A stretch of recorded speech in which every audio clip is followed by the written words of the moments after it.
र घरमा लिएर आइसके पछाडि धुन्दुलीलाई फल खाऊ है भनेर कतै जानुभएको थियो। धुन्दुलीले त्यो फल नखाएर गौमातालाई प्रदान गरिन् र त्यही गौमाताबाट पनि अत्यन्तै सुन्दर निर्मल कनकप्रभम यानी कि सुन जस्तै अत्यन्तै सुन्दर पुत्रको जन्म भएको थियो, जसको नाम राखियो गोकर्ण। र उसकी बहिनीबाट एउटा पुत्र भएको थियो जो अत्यन्तै खल थियो, उसको नाम थियो धुन्धुकारी। धुन्धुकारी र गोकर्ण बढ्दै जाने क्रममा आज धुन्धुकारी भयो महाखल, तर गोकर्ण आज हुन लाग्नुभयो महापण्डित ज्ञानी। धुन्धुकारी महाखल, धुन्धुकारी महाखल अनि गोकर्णजी महाराज ठुलो ज्ञानी हुनुभयो, पण्डित हुनुभयो। र अन्तिममा केवल गोकर्णको मोक्ष भयो भने, अन्तिममा केवल आत्मदेवको मोक्ष भयो भने गोकर्णले दिनुभएको जुन ज्ञान अनि वैराग्यको राम्रो सुन्दर उपाख्यान थियो, त्यही उपाख्यानबाट नै आत्मदेव पनि मुक्ति भएको थियो। अब आज थाल्नुहुन्छ 5औं अध्याय। पितरियो परते तेना जननी ताडिता वृषम कवितम तिष्ठति ब्रूहि हनिष्ये लक्तयान चेत। अब घरमा मात्र दुईजना, धुन्दुली र धुन्धुकारी दुईजना मात्र घरमा बस्दै हुनुहुन्थ्यो। र धुन्धुकारीको स्वभाव अत्यन्तै उग्र जो हिजो नै वर्णन गरियो। हे माता, पिताजी मेरो व्यवहारलाई खप्न नसकेर जङ्गल गइहाले, अब तिम्रो पाली छ। पवित्रम तिष्ठति ब्रूहि हनिष्ये लतयान चेत। तिमीले धेरै सम्पत्ति लुकाएर राख्ने गरेकी छौ, त्यसकारणले सम्पत्ति कहाँ छ मलाई भन्ने गर। यदि सम्पत्ति कहाँ छ भन्यौ न भनेर हनिष्ये लतयान चेत, यो बल्दै गरेको अबुल तिमीले हान्न म बेर लाउँदिन। इति तद्वाक्य सन्त्रासा जनन्या पुत्र दुःखत कुपे पातकृतौ रात्रौ तेन सा निधनं गता। अब मात्र धुन्दुलीको मानसपटलमा दुःखको घण्टी बज्न लागेछ। आज ओहो, कुपुत्र दुःखदायक नै हुँदो रहेछ। यसको जुन अत्याचार छ, यो अत्याचारलाई खप्नुभन्दा त आज म कतै अन्धकूपमा गएर आत्महत्या गरेर मर्नेछु भनेर यसरी उपे पातकृतौ रात्रौ तेन सा निधनं गता। रात्रिको समयमा कूपमा गएर, किनारमा गएर आज यिनले पनि आत्महत्या गरेर आफ्नो बाटो बताइन्। अब यस पछाडि त धुन्धुकारी एक्लै भएको छ घरमा, जे भनौँ त्यही उसले पाइरहेको छ। जब सम्पत्ति सकिँदै गयो, सम्पत्ति सकिँदै गएको छ, उसको कुसङ्ग बढ्दै गइरहेको छ। एकपटक त न दुःखम न सुखम तस्य न वैरिणापि बान्धव धुन्धुकारी गृहे तिष्ठत पञ्चपण्या वधूव्रता। गोकर्णजी महाराजका त न संसारमा दुःखी, न सुखमा कोही थियो, न दुःखमा कोही हुन्छ।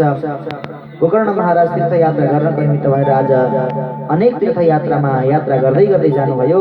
र यता धुन्धुकारीले अब घरमा पञ्चपण्य वधूव्रता 5 जना वेश्यालाई ल्याएर राख्न लाग्यो।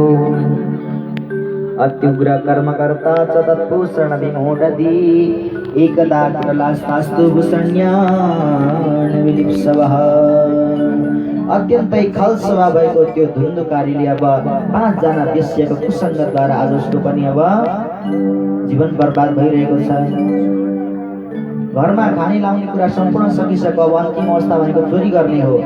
अब त्यो चोरी गरेरै भए पनि 5 जना वेश्या त पाल्नै पर्यो। त्यस कारणले आज धुन्धुकारीले अत्यन्तै धनी राजाकाबाट केही सामान, थुप्रो सामग्रीहरू, सुवर्णहरू चोरेर ल्याएछ र देवीलाई भनेछ, देवी हो, तिमीहरूलाई जिन्दगीभरि पुग्ने मैले लिइदिएको छु। आज अब यहाँभन्दा उता मलाई केही पनि नमाग्नु। देवीहरूले सोचेछन् आज पक्कै पनि यसले कतै गएर ठुलै राजाकाबाट केही कुरा चोरी गरेर ल्याइरहेको छ।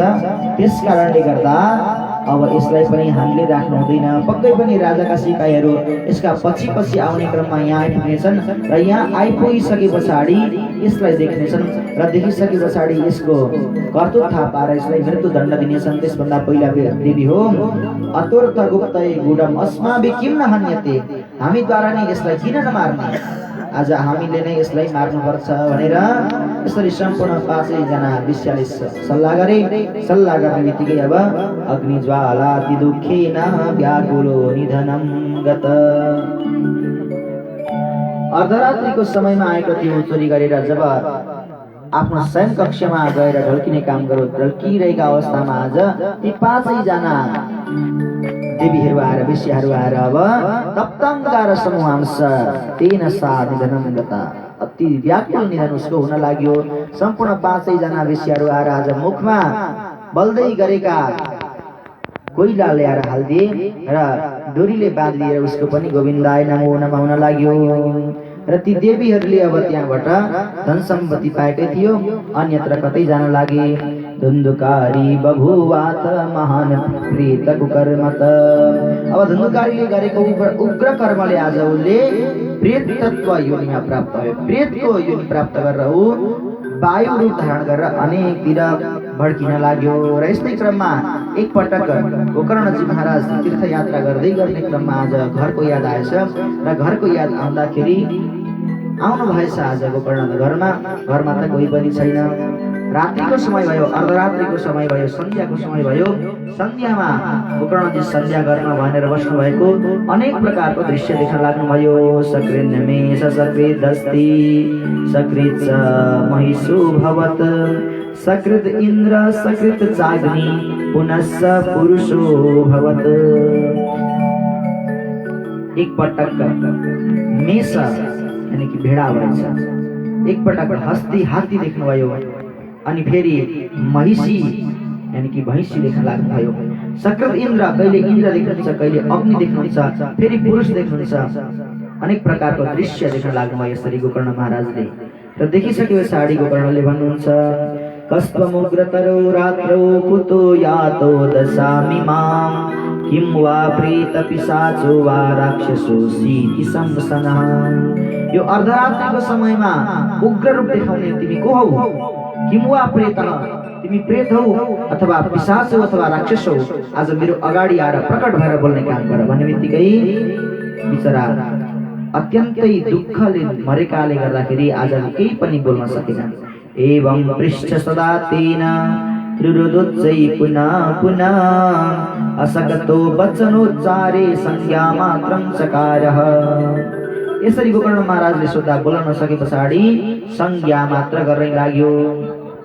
गोकर्णले बुझ्नुभयो आज र बुझिसकेर आफ्नो कमण्डलुको जल छर्किनु भयो र त्यो जल छर्कने बित्तिकै ततश्री कहत पापुसो प्रवक्तुम उपचक्रमे। जल छर्किने बित्तिकै आज त्यो जुन प्रेत भएको हो धुन्धुकारी थियो, त्यो प्रेत भएको धुन्धुकारी बोल्न लाग्यो। अहम भ्राता त्वदीयोऽस्मि धुन्धुकारीति नामत स्वकीयेनैव दोषेण ब्रह्मत्वं नासितं मया। अहम भ्राता त्वदीय अस्मि, हे भाइ म तिम्रै दाजु हुँ, मेरो नाम धुन्धुकारी हो। आफ्नै कारणले गर्दाखेरि मेरो जुन ब्रह्मत्व थियो त्यो ब्रह्मत्वको नाश गरे भाइ मैले आज।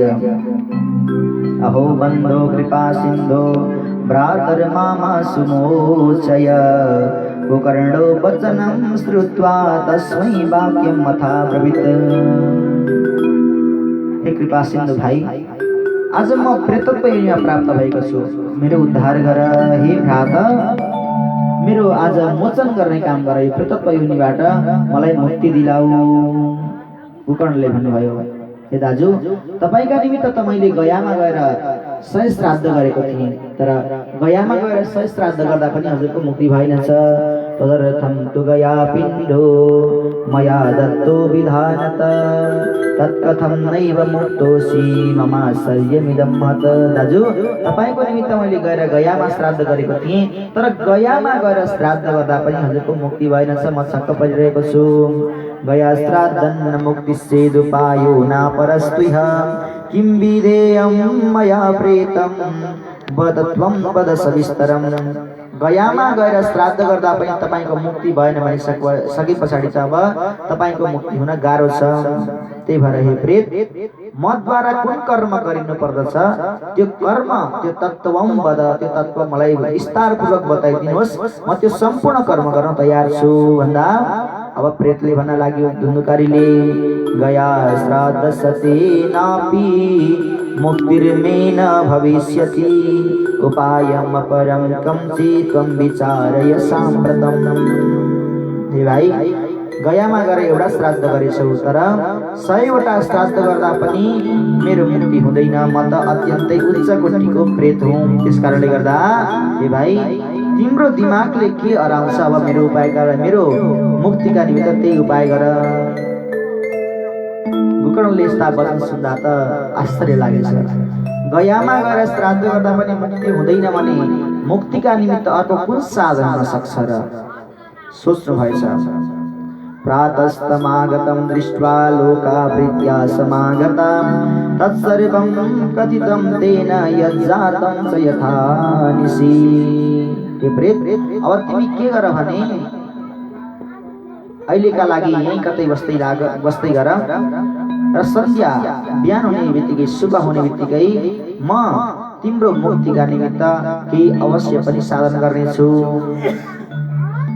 जब बिहान भयो बिहान हुने बित्तिकै अब भगवान सूर्यनारायणको बेगलाई रोकेर आज भगवानलाई सुन्न लाग्नुभयो। तुभ्यं नमो जगत साक्षिन् ब्रूहि मे मुक्ति हेतुकम् तच्छ्रुत्वा दूरतः सूर्यस्फुटं इत्यभ्यभाषत।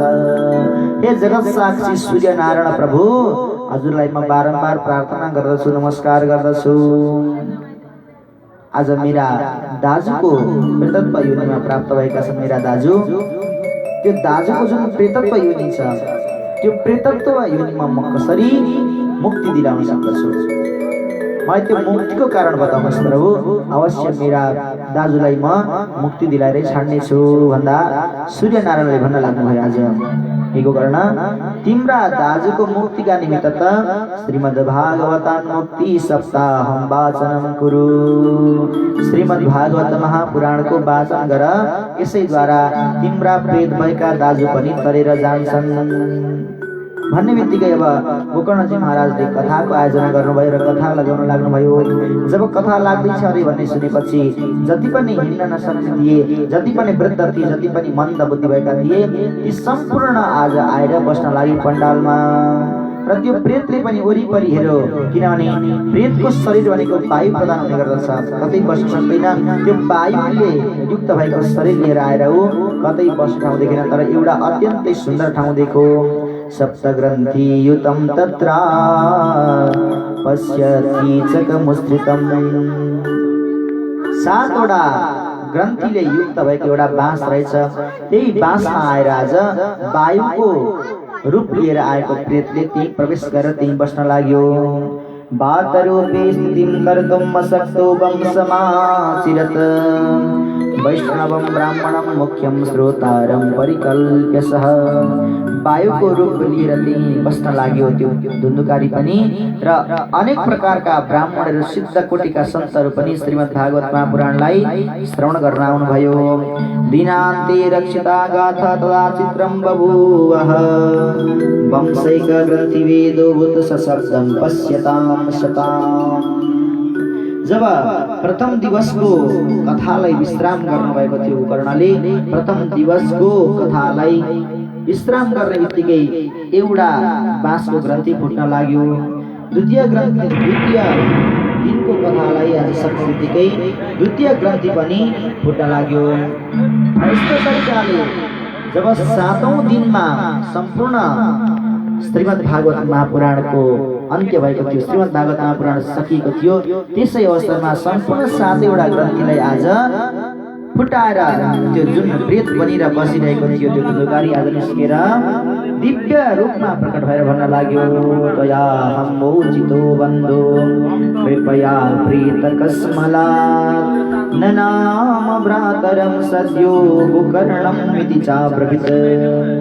गोकर्णका अगाडि आएर भन्न लाग्यो अहो हे दया सिन्धु भाइ तिमीले आज मेरो मोचन गरेका छौ, मेरो सम्पूर्ण प्रेतको योनिबाट मलाई मुक्ति दिलाएका छौ। भागवत पनि धन्य छ। धन्य भागवती वार्ता प्रेत पीडा विनाशिनी, सप्ताहोऽपि तथा धन्य कृष्ण लोक फलप्रदः। धन्य छ यो भागवत कथा, जसले सम्पूर्ण प्रेतको पीडालाई पनि नाश गरेको छ। आज कम्पन्ते सर्व पापानि सप्ताह श्रवणे स्थिते, अस्माकं प्रलयं सद्य कथा चेयं करिष्यति।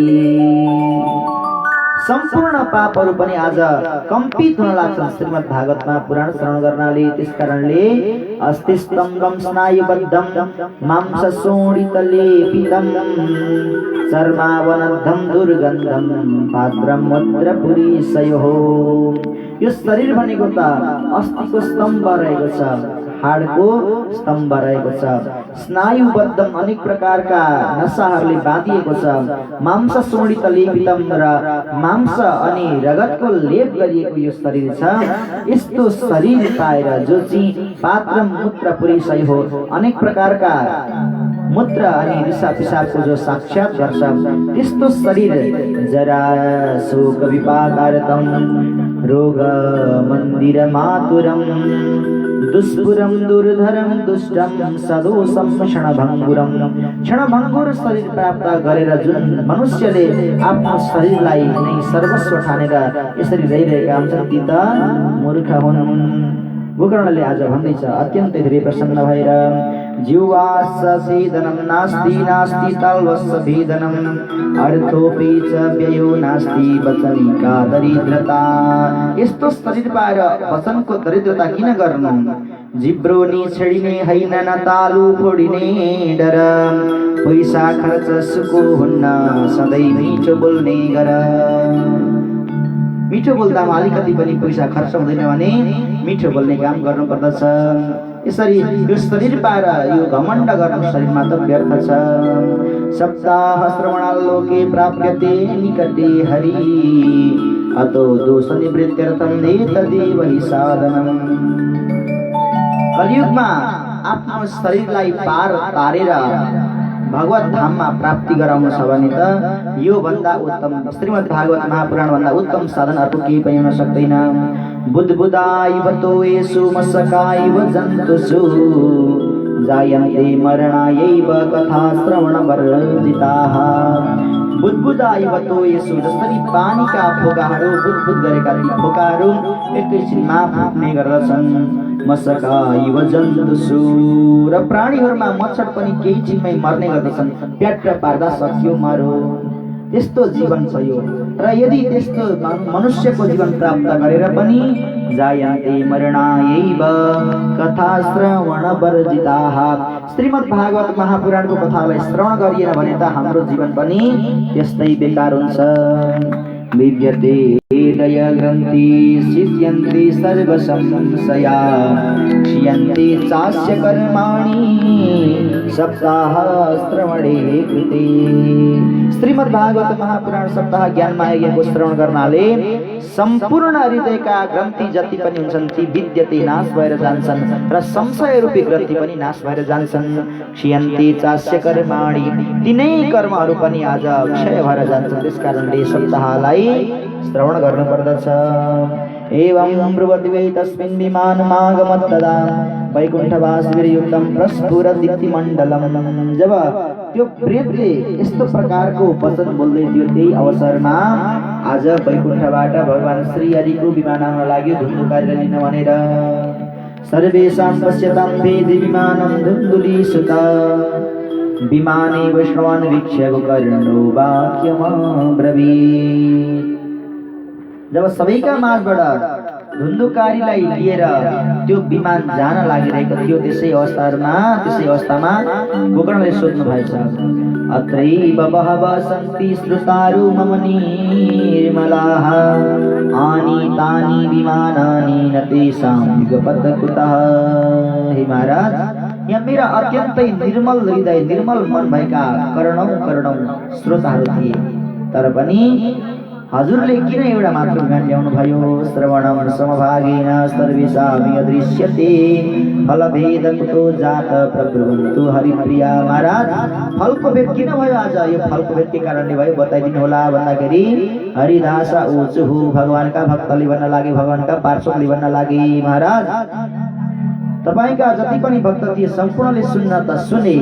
श्रवणस्य विभेदेन फलभेदोऽत्र संस्थित श्रवणं तु कृतं सर्वैर्न तथा मननं कृतं फलभेद सतो जातो भजनादपि मानद। महाराज सुन्न त सबैले सुने तर न तथा मननं कृतं श्रवण मात्र गर्नुभयो तर मनन चाहिँ कसैले पनि गरेन। त्यसकारणले गर्दा यो धुन्धुकारी जो थियो धुन्धुकारले श्रवण पनि गर्यो, धुन्धुकारीले मनन पनि गर्यो। त्यसकारणले गर्दा महाराज आज तपाईका जो धुन्धुकारी छन् यिनै धुन्धुकारीलाई का लागि मात्र विमान आएको छ, अरूका लागि आएको छैन। यदि विमान चाहिएको छ भने श्रवण सँगसँगै मनन पनि गर्नु पर्यो, चिन्तन पनि गर्नु पर्यो। अब त सम्पूर्ण श्रोताहरू उठेर भन्न लागे, महाराज अब हामी सबै भगवानको धाम जान चाहन्छौँ तसर्थ अब हामी एक चित्त एक दत्त एक भक्त भएर कथालाई श्रवण गर्छौँ। पुनः हजुरले कथा श्रवण गराउनु पर्छ। यति भन्ने बित्तिकै आज कर्णले पुनः कथालाई प्रारम्भ गर्नुभयो र अबको पालीमा सम्पूर्ण श्रोता सम्पूर्ण सज्जनले कथालाई राम्रो तरिकाले श्रवण गर्नुभयो र राम्रो तरिकाले श्रवण गर्ने बित्तिकै भगवान श्रीहरि आफ्ना भक्तका साथमा चाहिँ आविर्भाव हुनुभयो। श्रीहरि भगवानको यसरी भगवान श्रीहरि त्यहाँ आविर्भाव हुनुभयो। वनमाला लगाउनुभएका भगवान, किरीट कुण्डल धारण गर्नुभएका भगवान त्यहाँ आविर्भाव भएर अयोध्यावासिन सर्वे अयोध्यावासिन पूर्वं यथा रामेण संगता तथा कृष्णेन ते नीता गोलोकं योगी दुर्लभम्। जसरी सम्पूर्ण अयोध्यावासीलाई लिएर भगवान साकेत जानुभएको थियो त्यसै गरेर आज सम्पूर्ण भक्तलाई त्यहाँ रहेका भक्तलाई लिएर भगवान श्रीहरि पनि आफ्नो गोलोकधाममा पुग्नुभयो, जो चाहिँ योगीको लागि पनि दुर्लभ मानिएको छ। त्यहाँ सम्पूर्ण श्रीमद् भागवत श्रवण गरेर संशय छेता ब्राह्मण जति पनि भक्त थिए ती संशय छेता भक्तलाई लिएर आज गोलोकमा पुग्नुभयो। ब्रह्मोत्रते किं फलवृन्दमुज्ज्वलम् सप्ताह यज्ञेन कथा सुसञ्चितम् कर्णेन गोकर्ण कथाक्षरो पीतस्सते गर्भगता न भूयः। नारदजी महाराज अब यहाँभन्दा धेरै म श्रीमद् भागवत महापुराणको महिमा कहाँ भन्न सक्छु र यहाँभन्दा धेरै महिमा छैन। सप्ताहको जुन एउटा महिमा छ त्यस्तो अनन्त कोटि पुण्य फलप्रदायक छ। त्यसकारणले गोकर्णले यसरी सम्पूर्णलाई कथा भनेर तार्नु भएको थियो, जसको श्रवण गर्नाले गर्भगता नभूय यो संसारको जन्म मृत्यु रूप संसारमा फेरि आउनु पर्दैन। आख्यानमेतत् परमं पवित्रं श्रुतं सकृद्वै विदहेत् अघौघं श्राद्धे प्रयुक्तं पितृतृप्तिमावहे नित्यं सुपाठात् पुनर्भवं च। यो जुन पवित्र आख्यान छ यो परम पवित्र आख्यान जसले एक पटक मात्रै सुन्दछ भने पनि विदहेत् अघौघं उसका अनेक पाप राशिहरू पापका समुद्रहरू सुक्न थाल्दछन् र श्राद्धमा यदि कसैले यो आख्यान श्रवण गर्दछ अथवा गराउँदछ भने पनि उसका पितृहरूले तृप्तिम आवहे तृप्तिलाई प्राप्ति गर्दछन् भनेर श्रीमद् भागवतको महात्म्यको 5औं अध्याय पनि यही पुराउँछ सज्जन। र हामीले श्रीमद् भागवतका महात्म्यहरू 6 महात्म्यलाई सकिसकेका छौँ र हामीले भन्दा भएका कमी कमजोरी अनि हजुरले सुन्दा भएका कति कमी कमजोरीहरू सर्वसमर्थशाली भगवान श्रीहरिले त्यो कमी कमजोरीलाई परिपूर्ति गरिदिनुहोस् र काश्यप गोत्रमा दिवंगत हुनुभएका सम्पूर्ण पितृहरूको पनि मुक्ति गति प्राप्त होस्, भगवत धाममा प्राप्त होस् भन्ने पावन कामनाका साथमा श्रीमद् भागवत महात्म्यको चरणबाट वाणीलाई यही विराम आउनुहोस्। अब हामी एकछिन भगवानको दिव्य संकीर्तनमा नाच्नेछौँ, भगवानको संकीर्तनलाई सँगसँगै गाउनेछौँ र हाम्रो आज जागरणको पनि दिन भएकाले आज ज्ञान मञ्च पनि हुनेछ अनि रिचार्ज पनि लाएर हामी घर जानु छ। त्यस कारणले आउनुहोस् अब सबभन्दा सुरुमा हामी भगवानको भजनमा नाचौँ गाउँ आनन्द लियौँ र जागरणलाई सफल पारौँ। भक्तवत्सल भगवानको जय हो। श्याम सुंदर भगवान को, कृष्ण चंद्र भगवान को। ये जी